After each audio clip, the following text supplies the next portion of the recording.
be screwed, feel my own adrenaline. Yeah, I do just what I do, and I hope you let me in, yeah.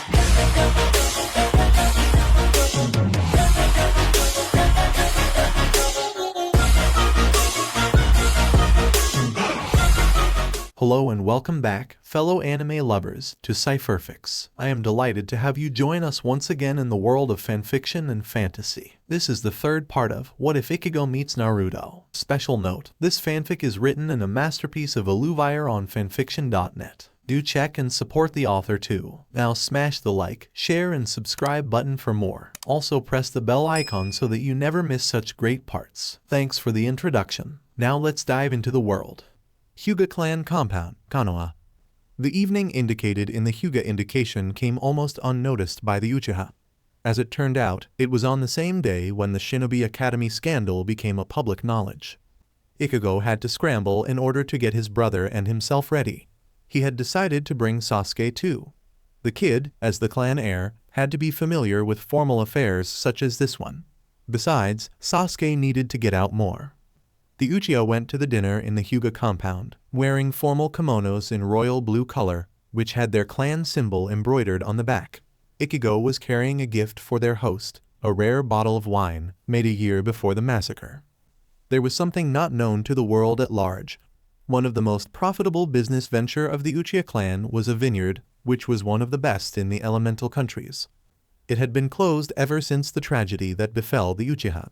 To Ichigo's surprise, he found the wine cellars under the clan compound mostly intact, with the good stuff hidden behind a wall of masterfully weaved genjutsu, which was still active even years later. Needless to say, restoring the vineyard to its former glory was one of the long-term plans of the Uchiha clan leader. The two brothers arrived at the entrance of the Hyuga compound few minutes earlier than the designated time. They were greeted by two branch member guards. "Uchiha-sama, Hayashi-sama is awaiting you in the dining room," spoke one of the guardsmen. "Then by all means, lead the way," Ichigo answered with a deep nod, almost a small bow. The dining room was richly decorated. It was lit up with discreetly placed silver lamps. Hayashi was the first to greet his guest, followed by his daughters, Hinata and Hanabi. Behind the Hyuga clan head and his immediate family came the clan elders. At least half of those men and women looked at Ichigo and his brother with barely restrained hostility. After exchanging the expected pleasantries, Ichigo gave his host the gift he brought. When he carefully unwrapped the package, Hayashi was pleasantly surprised to find out that it was a bottle of fire wine, the best vintage produced in the country. He noted the make and year of its creation and nodded in understanding. It was not only from a small production run, but it was the last one made by the Uchiha vineyard before it was forced to close. The gift was nearly priceless for a wine enthusiast. While the dinner was in progress, they conversed on mostly neutral themes. It was obvious that Ichigo's host was careful what he said, as if he was navigating through an invisible minefield. It was kind of expected considering the history between the two clans. It was notable that Hayashi was choosing his words very carefully, balancing between being a good host and not aggravating the elders.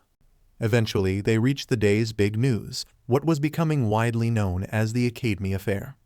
"There is this persisting rumor that you had something with uncovering the problems in the Academy," noted Hayashi. Ichigo swallowed a bite of marinated chicken and looked thoughtful for a moment.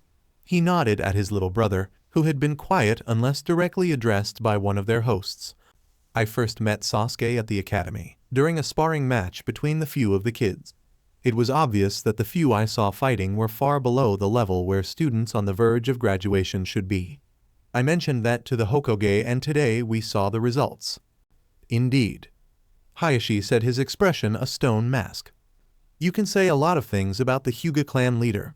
He was a stiff, cold man, and judging by his actions you'll be surprised to know that he loved his daughters. Ironically enough, that was the reason for his behavior towards his eldest, Hinata. He was terrified of the likely possibility of her losing the status as clan heir and being branded with the clan's curse seal. That's why he was pushing his daughter beyond any reason, in a misguided attempt to protect her." He glanced at Hinata with a glimmer of hope. Perhaps the idiots at the academy were to blame for her underwhelming performance. Ichigo did not miss the look, figuring what his host must be thinking about. Some of the teachers at the academy made a fine mess. It'll be interesting to see what Ibiki finds out. But it is sure they had negative effect on the progress of a lot of kids. That's one of the reasons why I'm giving additional training to Sasuke and one of his classmates. The elders perked up at that. And Uchiha training someone outside of the clan when he was not a Jonin sensei? Another thing that was unheard of. An elderly woman, who had passing resemblance with Hayashi, was the one to ask what was on their mind. Uchiha-san, who is the gaki that you are training? Uzumaki Naruto. Ichigo deadpanned. He smiled politely, awaiting the explosion. He wasn't disappointed to Hayashi's embarrassment. That demon. You shouldn't continue training him. That brat can't be allowed to become stronger.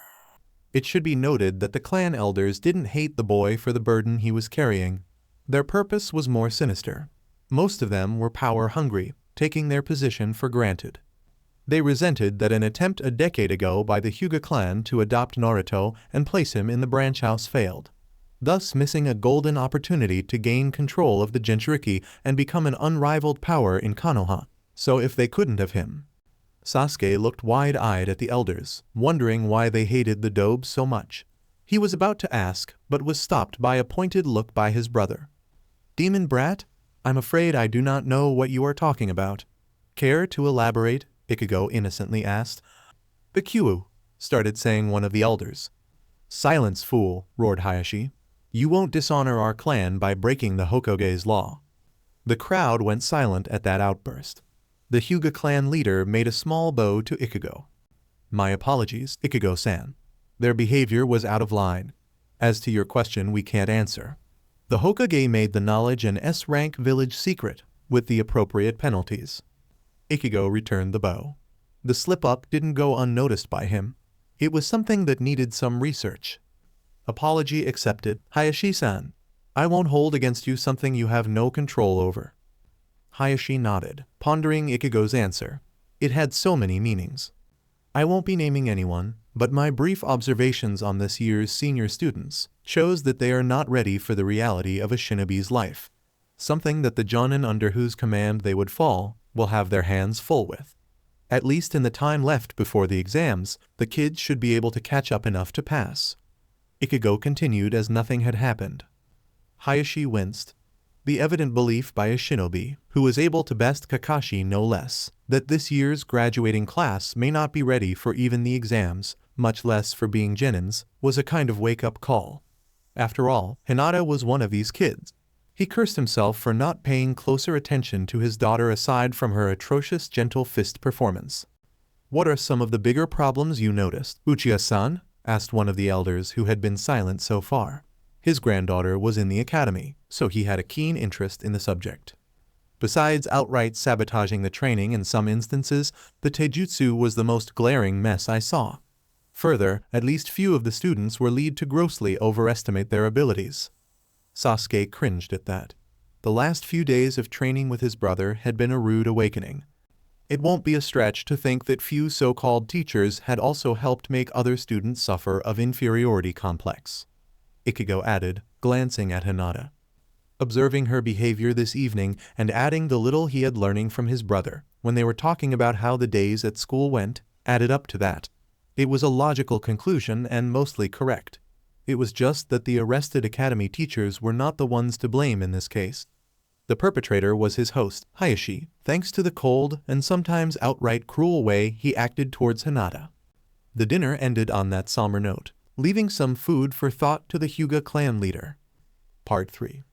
Uchiha Clan Compound, Konoha. The morning after the dinner with the Hyuga, Konoha's Shinobi Academy saw further changes. Two of the competent teachers who were left saw promotion. Those were Rukia and Mizuki. They were charged with preparing the graduating students for the exams, which would be different that year. That morning Ichigo was at his home. He created 2 clones and left them to continue reading through the clan archives. Then he went out craving something sweet. He made his way to a dango shop, wondering if the ones made in Konoha were different from what he had eaten in Japan. On his way there, Ichigo was a bit absent-minded, while wondering what should be the next step in the children training. The only thing he had planned so far was teaching them the inevitable tree climbing.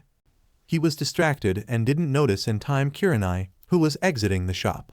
They bumped into each other, the collision sending a flare of pain in the kunachi's wounded leg. Kurenai stumbled, dropping the pack of dango she was holding. Despite being startled, Ichigo managed to catch the woman, stopping her fall. Kurenai paid him no attention and winced when the sweets fell to the ground, tumbling out of their wrapping. Ichigo felt a chill run down his spine.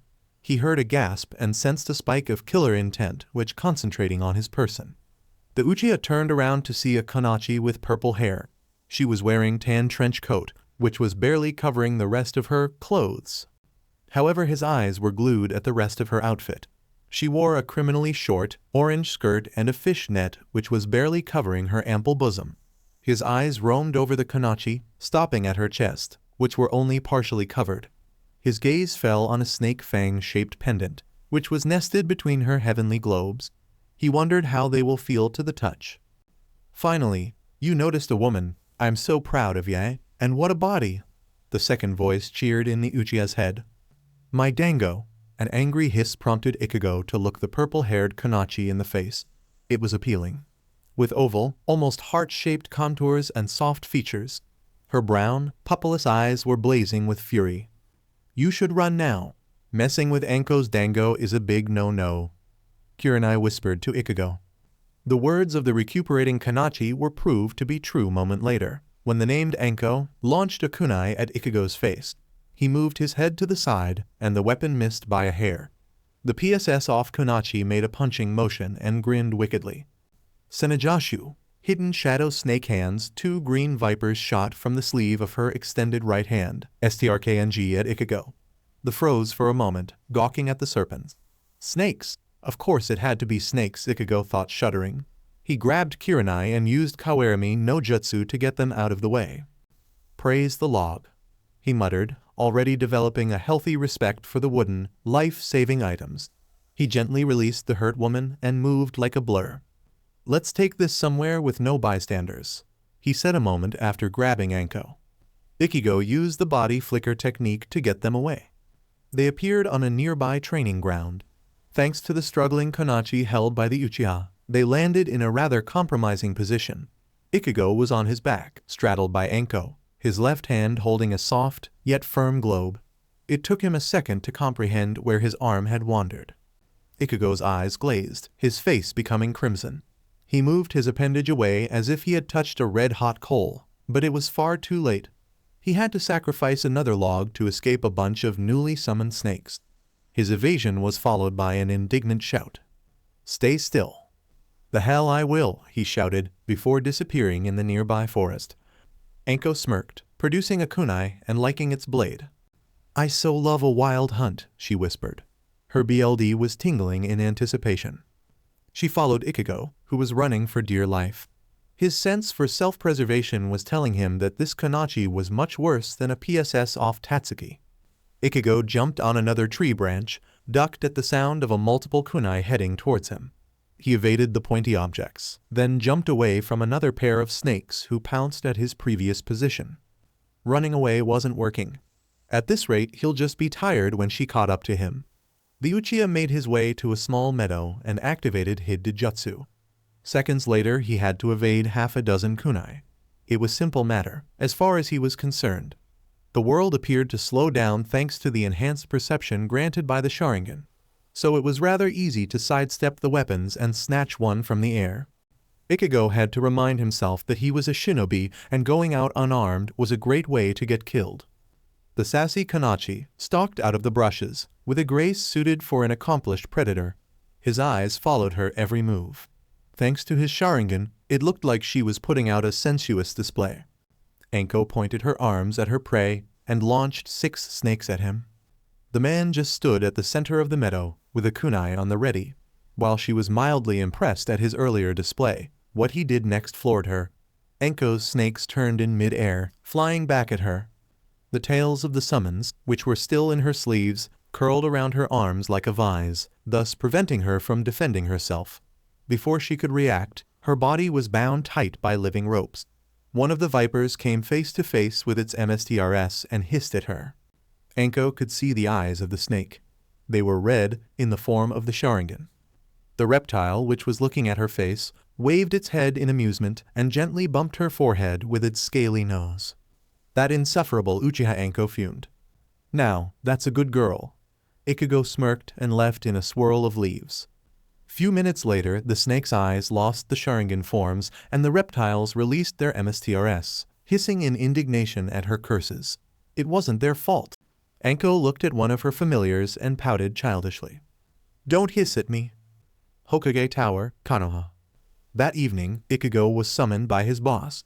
The old man was sitting on a comfortable-looking armchair, puffing from his pipe. His face was hidden by a green book with title, Ika Ika, Paradise. Sarutobi was giggling perversely, while his clones were handling the paperwork. From time to time, they were giving dirty glances to their original. Ichigo went behind Hiruzen and looked over the old man's shoulder. Ah, Hiruzen was reading smut. Ichigo-kun, Sarutobi exclaimed, now paying attention to the red-faced Jonin. The Hokage chuckled at the look in the young man's face. It's a good book from Jiraya-kun. You should try some of his works. Ichigo nodded. The little he had glimpsed was interesting. Interlude. Far away from Konoha, a self-styled super pervert was in a seedy bar, sipping a PSS pour beer. Jiraya of the Sannin was waiting for one of his contacts, hoping that the woman had some information about the whereabouts of his treacherous teammate. Suddenly, the eyes of the white-haired man were lit up by flames of joy. I feel a disturbance in the perverseness. I may yet win a new disciple, the Sannin exclaimed while giggling. He managed to scare the patrons of that not-so-fine establishment. Back in Konoha, the Hokage closed his book. He was in a bind. The Uchiha's testing last week had gone much better than expected. The result was predictable, yet Hiruzen hadn't expected quite so much pressure to send Ichigo on missions as he was receiving. The original plan to keep the newest clan leader under wraps for a couple of months, while under observation by Anbu, wasn't going to cut it. Konoha already was buried under scores of missions which requested Ichigo's participation, and it was going to become worse as time passed. The excuse that the Uchiha was already on mission or busy with clan business, which was actually true, wouldn't cut it either.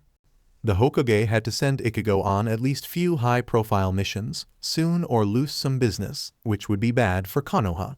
However, if they had misjudged the young man, the consequences of giving him somewhat free rein would be even worse. In the end, the Hokage's decision was influenced by one simple fact. For the next week or so, he had an Anbu team free to act as babysitters for Ichigo. I have a mission for you. One Nakamura Ryuji has been located. He is one of the biggest drug runners in the country, and an embarrassment for the daimyo, being a second cousin. Nakamura needs to be removed together with his associates. It is an assassination mission. As this is your first assignment as a Konoha Jonin, I'll be sending you with an Anbu backup in addition to your partner for this mission. She should be here any moment. Duly noted. By the way, can you recommend some books? Ichigo asked the Hokage. He was curious if those books were really that good considering that Kakashi was addicted to the things, and now apparently Sarutobi too. The old man smiled. Another convert for the goodness that were Jiraya's works. Everything written by Jiraya. My student is great, Hiruzen said with pride. The promised backup arrived, forcing the office doors open a bit too roughly. Anko strode in the office with a bounce in her steps. Hiruzen stiffened a groan. She was again high on sugar. Anko, who was more hyperactive than usual, was a bad news. Ichigo-kun, meet Muratashi Anko. The Uchiha smirked and greeted her. Hello, crazy snake girl. Her answer was another kune thrown at his face.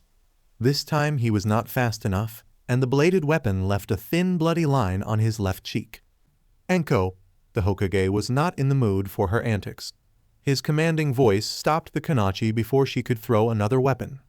She pouted cutely, while her eyes were trailing Ichigo's bloody cheek.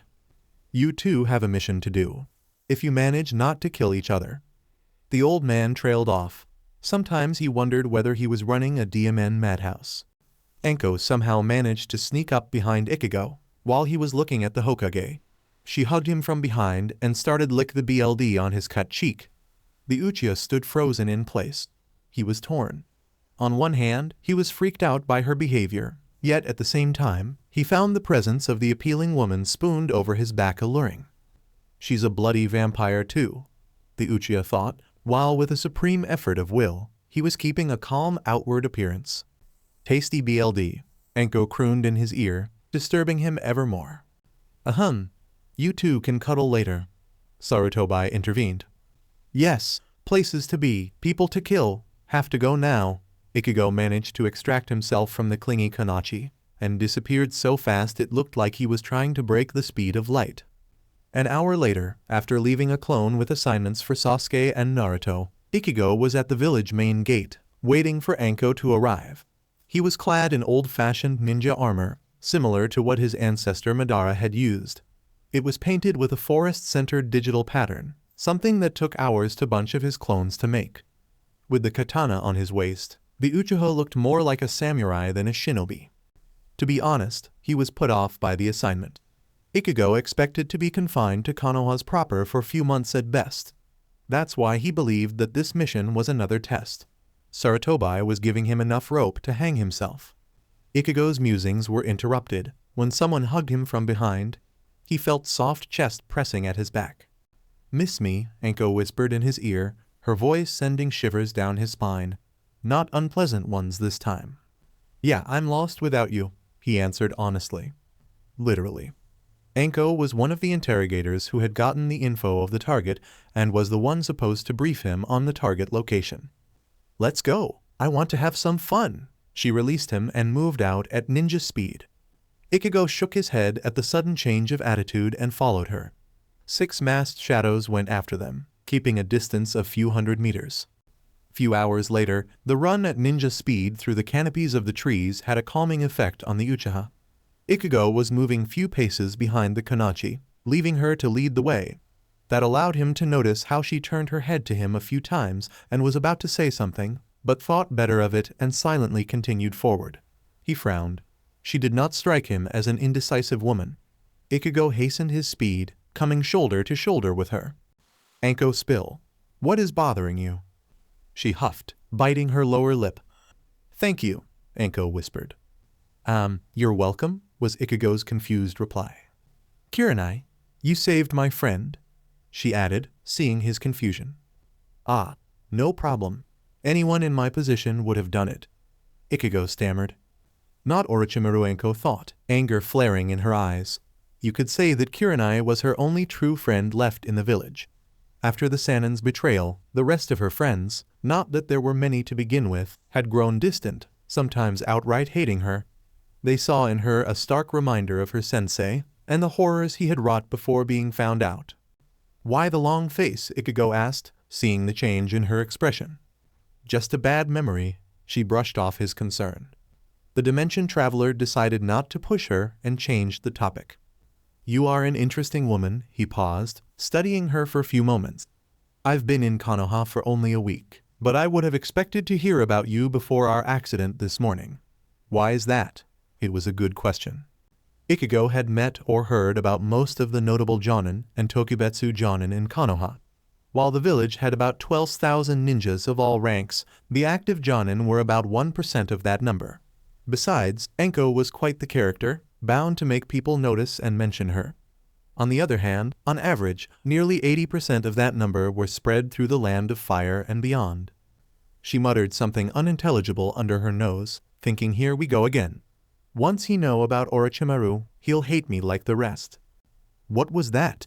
Can't be some deep dark secret, can it? Ichigo joked, hitting the bullseye. I was Orochimaru's apprentice. She mumbled, almost too fast to hear. She looked at Ichigo, dreading his reaction. So, he deadpanned. Anko was floored by the unexpected answer, almost stumbling in surprise. She barely avoided smashing into an inconveniently placed tree. So, she shouted. You are supposed to hate me now, Anko deflated. Confusion was written all over her face. Ichigo grumbled in irritation. Do I have to play counselor for everyone in this god-forsaken village? He thought, looking at the heavens for answer. I should start charging for this stuff. You don't look like the snake Sannin to me. You are not him in disguise, right? He jested, earning a glare. Anko, you are not that BSTRD, and I have no intention of holding his crimes against you. You were a kid at the time, another of his victims, not someone who should pay for his sins. Ichigo added in a serious voice. The Kanachi looked at Ichigo, giving him small smile. They continued their journey, the Uchiha asking Anko various questions, curious about her. Obviously, she did not get many opportunities to chat, because before they reached their target, he had learned a lot about the woman. She had an unusual hobby, one he would never have guessed: tea ceremonies. Anko had found it to be a relaxing activity, helping her to cope with all the hatred she had to deal with. That was followed by a long explanation about the different types of dango and why it was the food of Kami-sama himself, followed by enough harmless information about Kurenai that Ichigo had the feeling he had grown up with the said Kanachi. He also learned more than he ever wanted to know about poisons. It was a very useful knowledge, but the woman's fascination with the deadly substances was unhealthy. The duo was followed by Kat and her team, who so far remained unnoticed. Part 4. Nakamura Ryoji's base of operations, midnight. The target had a pretty nice setup, the drug-dealing BSTRD. For a clueless civilian, that is. The camp was situated in a large clearing, about a mile in diameter. It was surrounded by a low, square palisade, which had a watchtower at each corner, as well as 2 at its only entrance. Those were the only lit-up places on the perimeter.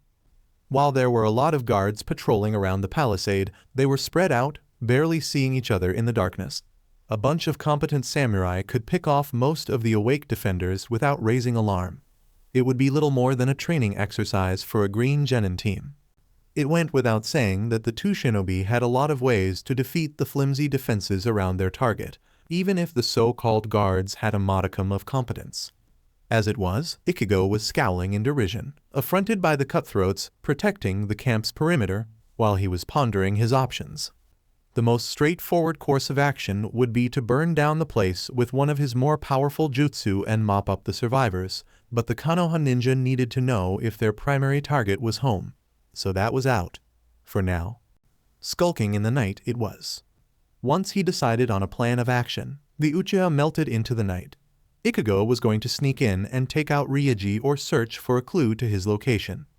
Meanwhile, Anko would deal with the perimeter guards, replacing them with hinged clones. Slipping in the camp was a child's game.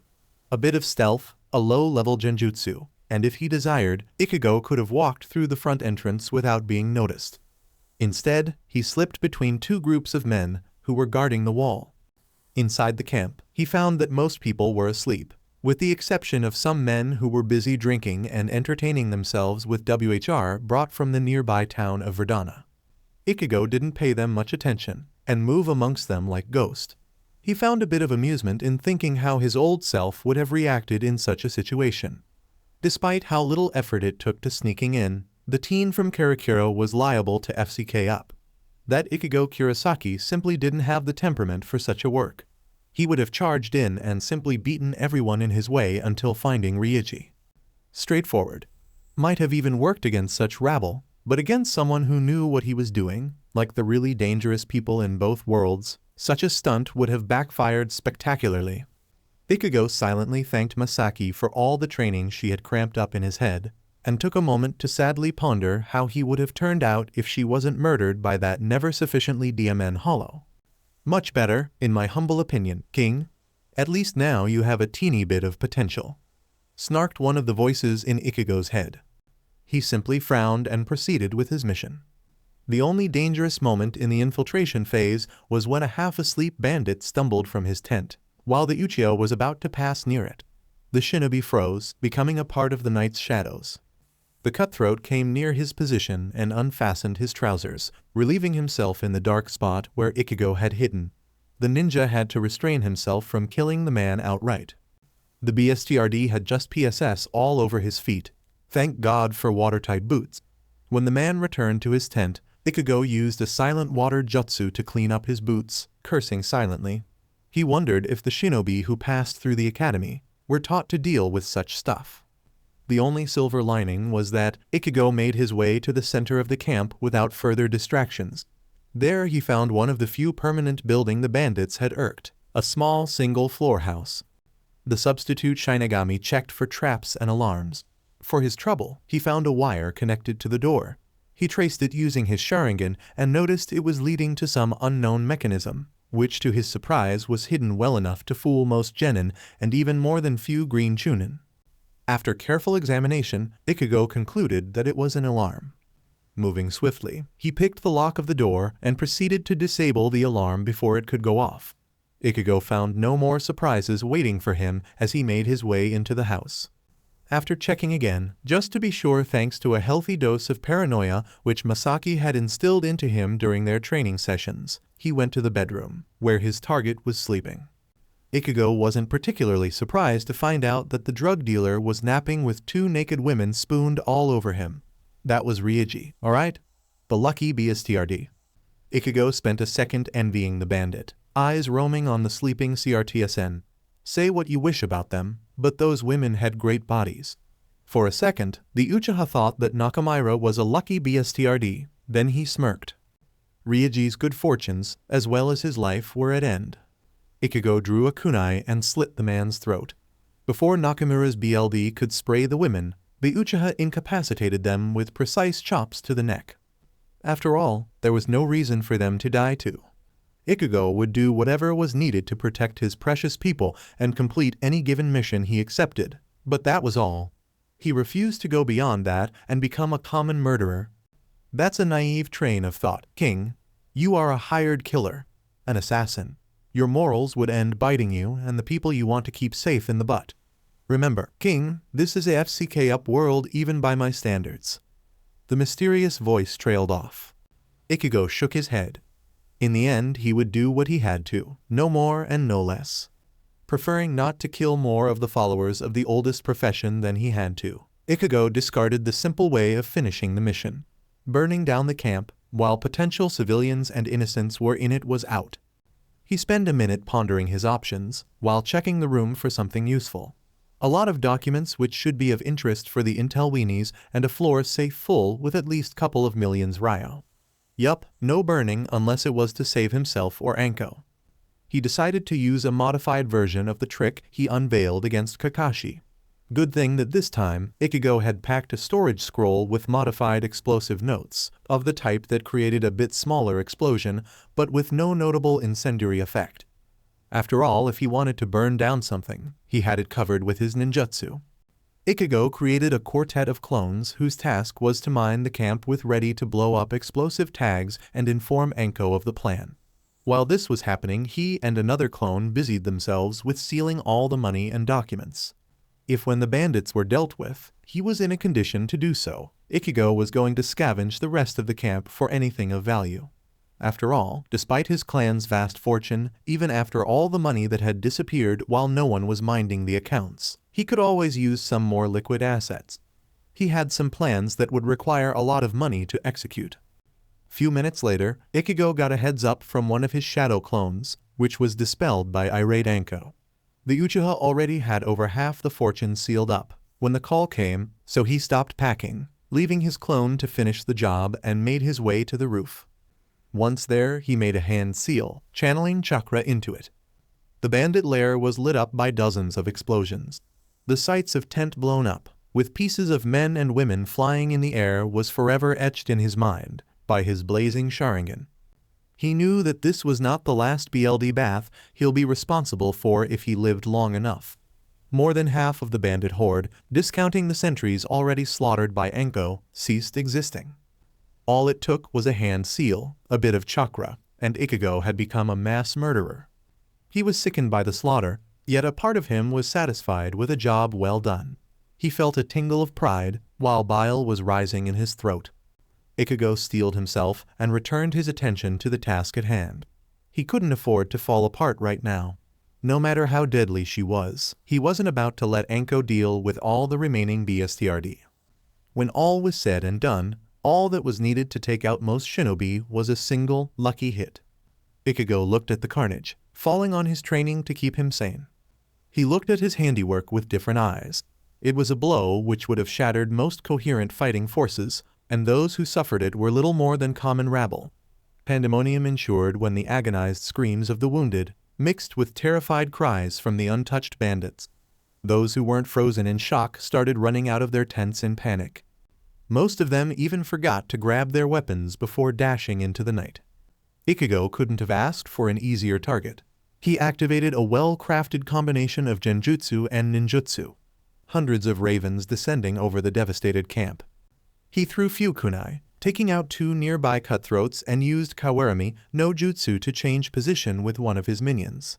He appeared in the middle of 5 bandits, who weren't panicking and trying to take command of the situation. Ichigo acted before his victims knew he was there, the first one dying with a kunai stuck in the back of his skull. A palm strike to the throat dispatched second, the man falling down, clawing at his crushed trachea. Then, while the rest were turning around, the Uchiha drew his katana, slashing open from thigh to shoulder a third man. He followed with a powerful, horizontal 2-handed strike, delivered from left to right, decapitated the last 2, before they were able to face their executioner. It was a feat that should have been impossible for an ordinary human, but Ichigo hadn't been such in either world.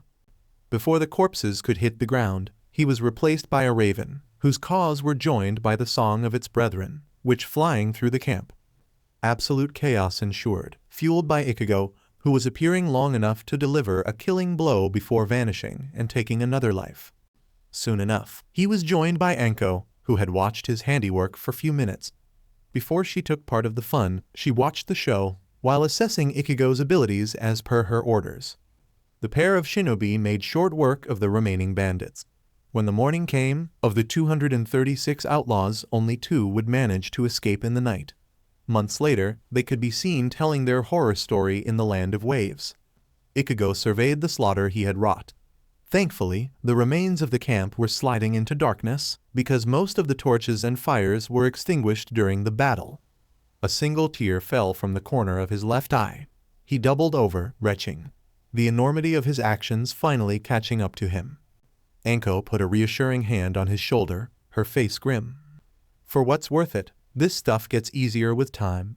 This is the life of a shinobi, full of BLD and tears. It's not as glamorous as you expected, is it? She said gently. To be fair, she was a bit confused by this man. On one hand, he had slaughtered his way through the bandits without hesitation, showing that he had what it took to kill when on mission. Taking out those would-be RPST that had assaulted Kurenai was a far cry from doing it only because you were paid to. At least for some people. In her case, it was a pleasure they were paying her for. Ichigo retrieved his canteen and washed his mouth, spitting a mouthful of water. I knew it will be bad, but... He never finished his thought. His Sharingan had caught the barely distinguishable shapes of shuriken flying at them. He jumped in front of Anko, who had just starting to turn at the direction of the coming attack, sensing that something was amiss. Ichigo battered away the oncoming projectiles using his canteen, making it useless in the process. Look, Gemma, the leaf weakling regrets a little bit of slaughter, taunted a voice from the shadows. They should. Our client's dead, so they cost us a paycheck, a woman added from behind the Konoha shinobi. That's the new Uchiha we heard about. The boss will reward us for his eyes, gloated a third voice. Ichigo steadied himself, preparing for another battle. Next to him, the snake MSTIS of Konoha drew a kunai. Her bloodthirsty grin made it obvious that she was ready for more entertainment. Are you good enough to fight? You can be screwed over this, she waved at the carnage, when there are no more enemies around. I won't get killed because you are too squeamish, she grumbled. I'm fine, the Uchiha said with more bravado than he felt. Anko was right.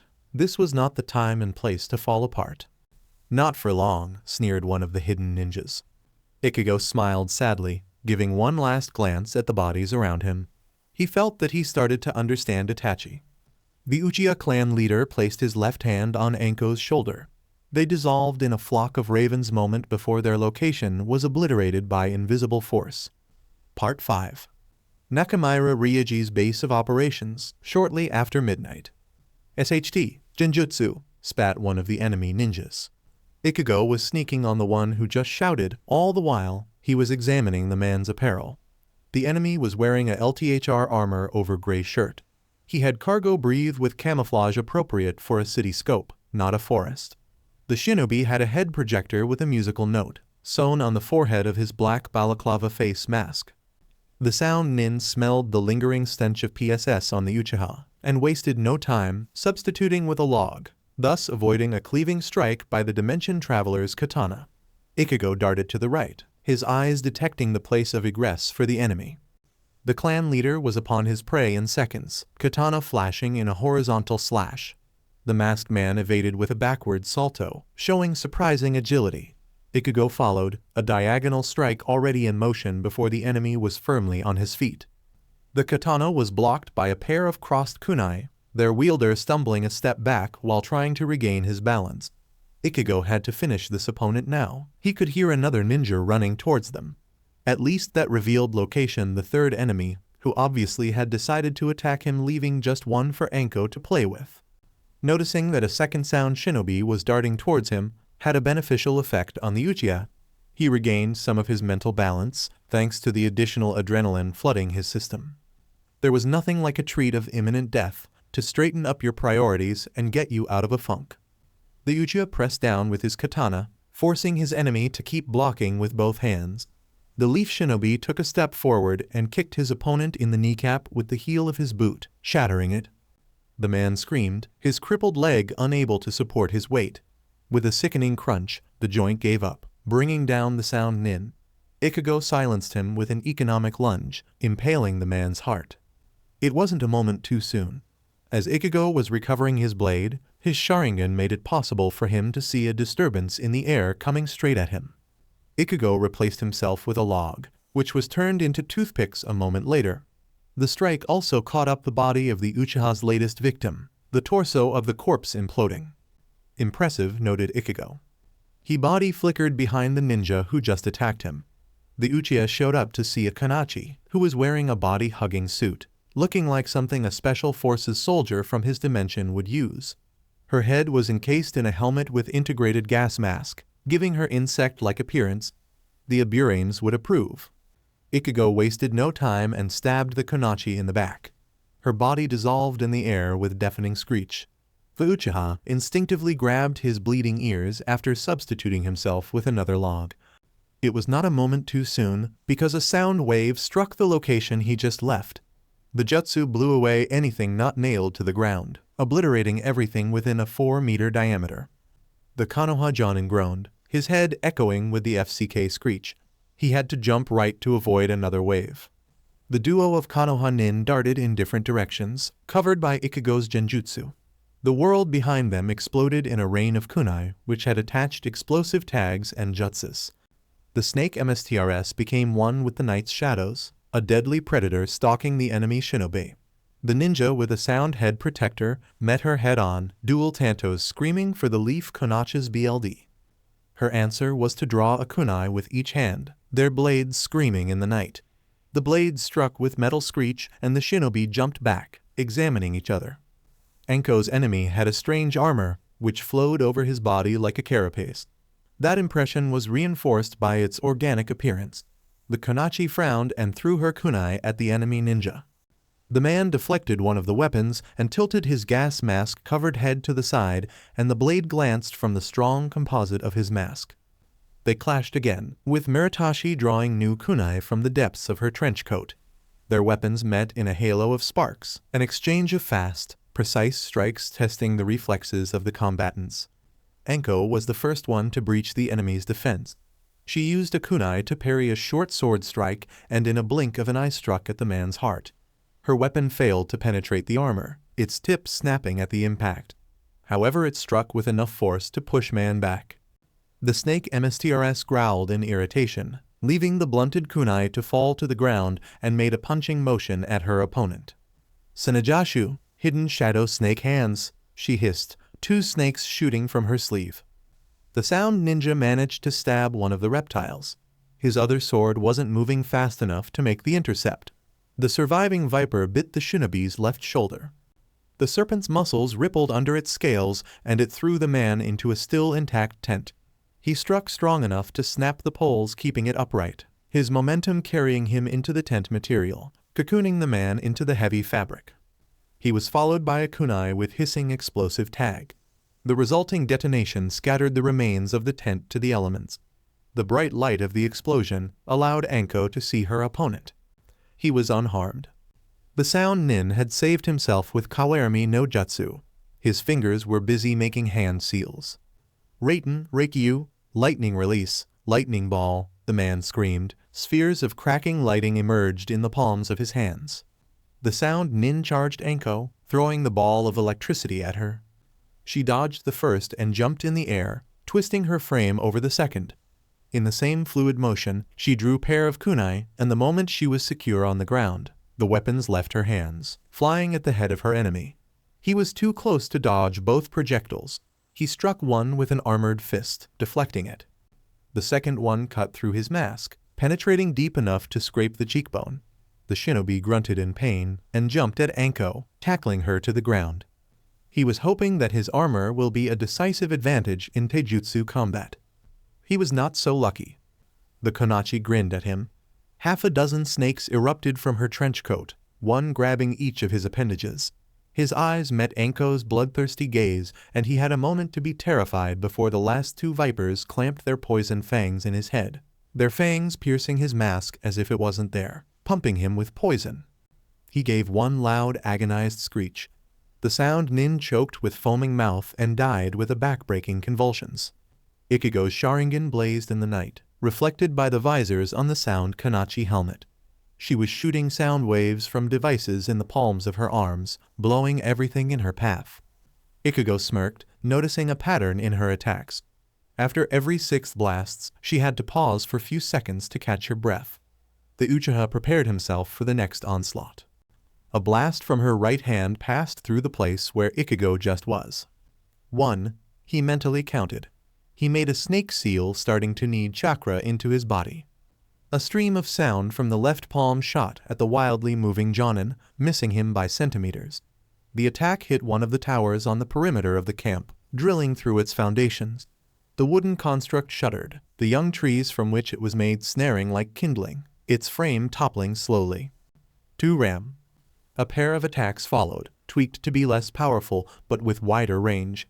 A 20-meter semicircle was blown away with Ichigo evading by replacing himself with a nearby piece of timber. "Thank you, log," he whispered. 3 monkey. 4 boar. The Konachi moved in close a palm strike, releasing another attack. It struck the Konoha shinobi dead center to no effect, his body falling apart into a flock of ravens. 5 horse. She cursed, looking around for him. The sound ninja found him, standing on a tent pole 50 meters away. She blasted the offending piece of wood, Ichigo jumping over her attack. 6, he said, and made the tiger seal. Katten, Gokukyu no Jutsu, fire release, great fireball technique, Ichigo said, using for first time in combat his clan's signature jutsu.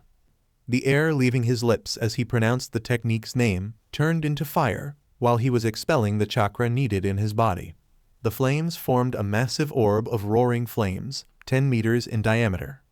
The roaring sphere plunged towards the Konachi, who tried to Kawarami away. However, she was unable to do so. Her attacks had a drawback compensating for their devastating offensive power and low chakra consumption. The backslash of her sound attacks was disrupting her chakra flow, requiring a brief respite while it was restored.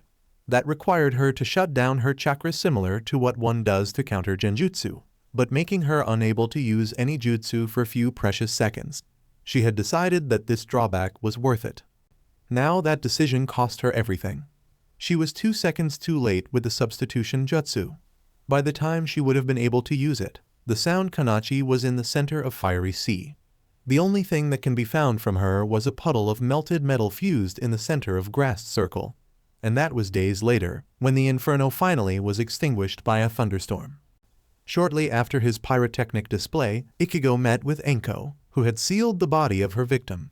She had the suspicion that the intelligence people would love to examine the sound shinobi. Muratashi whistled at the raging firestorm.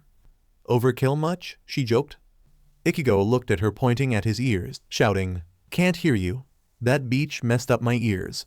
There should be close to 1 million left in the safe. Let's bag it and go back. I need a goddamn doctor." Half-hour later, after sealing the bodies of the enemy ninjas and the bandits' heads, they were on their way to Konoha. Their Anbu minders continued shadowing them. Few days later, Konoha. Ichigo was lucky. No permanent damage to his hearing, just a nasty ringing in his ears for a week after he was treated by the doctors. The debriefing with the Hokage was entertaining for everyone. but the Uchiha, who was nearly deaf at that time. As expected, these new shinobi and their strange armor made quite an impact, leading to fires being lit up under the butt of the folks in the intelligence department. Unfortunately, there was no new information to be uncovered in the near future. Soon after that mission was completed, the Uchiha clan assets audit was finished, showing that 15 civilian councilmen had their paws in the cookie jar. 6 of them had the foresight to run, the rest stayed, expecting that their connections would protect them. That was not to be. They all were arrested and sent to the T&I department. However, each one of them suffered various accidents before Ibiki and his merry band of maniacs could get their hands on them. Sir Tobai and Ichigo knew that this was Danzo's handiwork, however they couldn't move against him without a proof. Needless to say, evidence against the counselor was conspicuously lacking. On a brighter note, thanks to that mess, the power of the civilian council suffered a major blow. When the replacements for the arrested and fleeing people were finally able to gain their seats, they found the power wielded by their faction to be a shadow of its former self. After recovering, Ichigo had to go on a new missions with only a couple of days rest in between. At least the assignments went without major problems, enchanting his reputation. He soon was classed as a rank jonin in various bingo books. That increased the number of clients Konoha got and made Ichigo's life in the field more difficult. Meanwhile, his copious spare time was divided between teaching Sasuke and Naruto, training himself and few dates with Anko, who now counted him as one of her precious friends. One afternoon while they were chatting in her favorite dango shop, Ichigo mentioned that he was wondering how to enhance the kid's training regimen. Anko finished siphoning dango from the stick in her arm and smirked. The old-fashioned way. Use them as target practice. Ichigo touched the thin scar on his cheek, given to him by Anko on the day they first met. His eyes gleamed with mischief. "That's a splendid idea, and I know how to make it even better," he exclaimed, chuckling evilly. The Kanachi mumbled. Her mouth was full with dango. "You will be the one using them as targets," Ichigo winked at her. She choked on her favorite food, dropping the dango stick she was holding. "You owe me for that. And why should I help a couple of snotty brats?" she growled. "Because of my appealing black eyes." She glared at him. Well, his eyes were really nice, but that look was far from good enough for her to deal with children. "Nope, not happening. And all the dango you can eat while you help training them," Ichigo hastily added. He was rewarded with a squeal of joy that put even his and Sasuke's most rabid fangirls to shame. Anko, who threw herself at Ichigo and embraced him. He was grinned foolishly when she pressed his head in the valley between her chest. He wondered why he didn't think of offering her a lot of dango for anything earlier. "Free dango," she was chanting, but Ichigo was too distracted to pay any attention to that. Konoha's Shinobi Academy. At the same time, in the academy, Sasuke and Naruto jumped out of their chairs as if the poor furniture was on fire, startling Rukia. They looked at each other. Both of them had a very bad feeling. "What's up with you two?" asked the teacher. Sasuke gulped. "I have the feeling that Niai-san is up to something unpleasant," he trailed off, causing his classmates to erupt in laughter. The lucky BSTRD didn't have to deal with Ichigo's brilliant ideas about training. Not yet, at any rate. That DMN STST had even got them weights. Weights. Did he have any idea how much harder it was to run from the DMN fangirls now? The next morning, the prospective genin found out that they were right. The way Ichigo was chuckling the previous night when they asked him if there was something they needed to know was a dead giveaway that he was up to something, but the reality was much worse than what they feared. Naruto and Sasuke were on the ground breathe after finishing the morning marathon. Their sadistic sensei had increased their weights before the run. Even worse, Ichigo was chipper as if he had not ran them in the ground. The elder Uchiha was leaning on a nearby tree, with his face buried in an orange book. While his unlucky apprentices were busy glaring at him, Ichigo was reading about the exploits of one Minato Kase and was taking mental notes. The story in the book wasn't half bad, but there was that little fact that the DMN thing was mostly smut. Ichigo was torn. His face was red, like a ripe tomato, and he had the instinctive longing to burn the DMN thing. Yet he found the book interesting. Before slamming it shut, he wondered if he'll have the opportunity to try some of the positions with Anko. The thought startled him, and he almost dropped the book. He didn't think of her that way, did he? She was just a good friend, right? Said Konachi's hand suddenly sneaked around his neck, embracing him. Ichigo-kun, I never thought you for a pervert, she whispered in his ear. Blame the old man. He suggested the book, he stammered. I had no idea that it was smut until I just started reading it. She looked at the book and opened it on the page which he had been reading. That's uncomfortable. It's killer on the back. Ichigo's eyes followed her gaze and he raised an eyebrow. Uncomfortable, you say? That should be physically impossible. It's hot, but there's no way. He trailed off. Anko chuckled merrily, enjoying his embarrassment. Been there, done that. Want a demonstration? She whispered huskily in his ear, making his heart P&D in his chest. He was almost frozen. So much for those instruction lessons Masaki had tried to teach him. Hey, Iro-sensei, stop fooling around with your girlfriend and show us something new. You promised us new training. The hyperactive blonde interrupted the shinobi. Dobe, Sasuke face-palmed. The sense of foreboding he was feeling since yesterday skyrocketed. A kunai whistled through the air, grazing Naruto's cheek. His eyes widened comically, and he jumped in the air. Oi, watch where you are throwing those things. You can hit someone. Naruto was digging himself a deeper hole. Anko ignored the blonde's antics for the moment, returning her attention to the man in her embrace. A girlfriend, eh? She said quietly. I like the sound of that. Ichigo whispered before he could think things through. Then his eyes widened comically in embarrassment. Before he could stammer a denial, Anko turned him around. His first embrace occurred under the branches of a sakura tree. He had his back pressed to the trunk of the plant, with Anko's form spooned all over his chest. He was lost in her eyes. Her soft lips crashed in on his own, sending tingle of electricity through his body. Ichigo's right hand moved on its own volition, gently rubbing Anko's back, sending waves of pleasure all over her. She remained throaty and pressed her lips to his, her tongue searching for its counterpart. Ichigo answered in kind, their tongues exploring and dueling, the new sensations blowing the Uchiha's mind. They were lost in a whirlwind of feelings, their bodies grinding at each other. Eventually, they had to come up for air. The couple looked at each other, gasping. That was... wow. Just wow. Ichigo babbled, looking at the woman in his hands with glazed eyes. I'm that good, eh? Anko purred. Ichigo's heart fluttered. The sound of her laughter was the best thing he had ever heard. He was content to just hold her and loosen her eyes. The shadows in his mind left of his actions as shinobi dispelling by just looking at her smile. Their idyllic moment was ended by a loud snicker, which brought them back to the real world. The sound was coming from Naruto, who was pointing at them. Sasuke, on the other hand, was showing some sense of self-preservation and was chuckling at his rival's antics. A thick mark appeared on Anko's forehead. Her right hand sneaked for a kunai, said weapon flying at the blonde a second later. The kid was paying attention this time, evading the projectile and stumbling back, falling on his butt. In the next moment, a kunai materialized between his legs, a hairbreadth away from his family jewels. The blonde gawked, backing up with fear-enhanced speed. You were saying, Gaki? Anko asked with a sweet tone. Ichigo smirked and pointed at his students. Just remember, you asked for it. As you asked, we'll have some additional training before moving to water walking. Ichigo smiled, waving at two nearby threes. What is it, Iro-sensei? Ichigo's smile grew wider for a moment. Then his features became serious. Extreme 3 walking, the Uchiha clan leader declared with a straight face. Sasuke gulped, looking at Anko, who had a kunai in each hand. The hyperactive blonde cheered and asked, what is the extreme part? A ball full of paint bonked him in the forehead, coloring his face blue.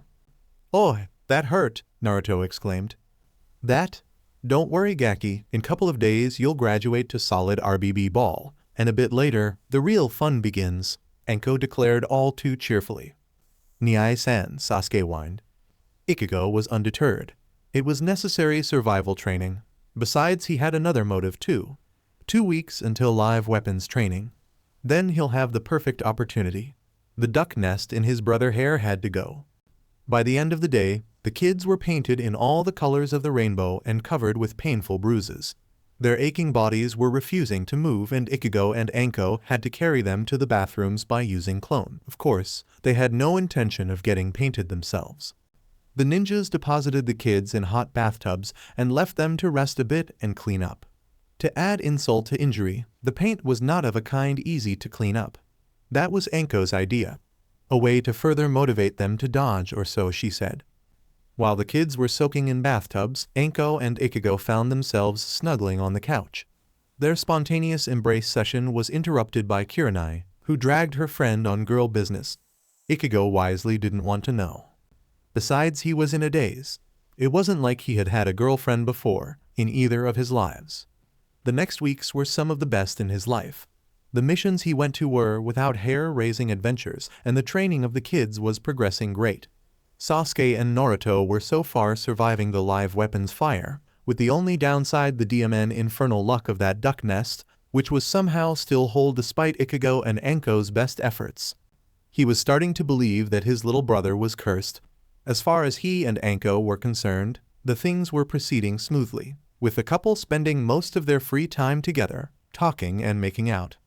At that time, as far as he knew, his only problem was that his bloody custom katana was not ready. Masani had been recalled to active duty to help with the research of the armor retrieved by Anko and had not enough time to finish the job.